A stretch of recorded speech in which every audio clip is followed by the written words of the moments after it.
दर्शक बंधु Odisha news express रे आपनको स्वागत। वर्षा भिजी पारे दशहरा चतुर्थ सप्ताह लघुचाप संभावना। तो आसतु जानिबा लघुचापटी कौ कौ जिला दे गति करिवे एवं कौ कौ जिले में प्रबल वर्षा होबार संभावना रही।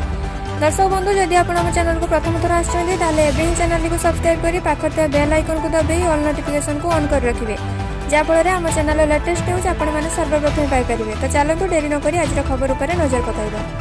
वर्षा भिजी पारे दशहरा चलित मास चतुर्थ सप्ताह बेलू बंगोपसागर में एक लघुचाप सृष्टि होबार संभावना रही। जदि लघुचाप ओडिशा उपकूल मुह हुए तेज राज्य विभिन्न जिले में वर्षा नहीं आकलन कर संभाव्य लघुचापटी 24 कि 25 तारिख बेलू उपकूल निकटतर होब बोली जीएफएस मॉडल सूचना देउछि। वर्तमान पर्यंत लघुचापर रूपरेख और तीव्रता संपर्क में कौन स्पष्ट सूचना मिलना। ओडिशा उपर कौन पाणीपाग नियामक नथिबा बेले बिहार ठारू दक्षिण बांग्लादेश पर्यंत एक ट्रफ लाइन रही। प्रभाव में आसंता 18 बेलू बालेश्वर, मयूरभंज, केन्दुझर, सुंदरगढ़, गंजाम और गजपति जिलार किसी अंचल में हालुकार मध्यम धरणर वर्षा होबार संभावना रही।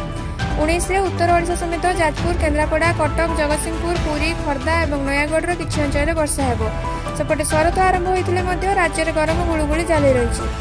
चलित वर्ष विलंबर शीत आसब। एल निनो प्रभाव जो शीत कम रही। शीत विलंबर आसी शीघ्र पलाइब बोली आकलन कर। Bureau report Odisha news express.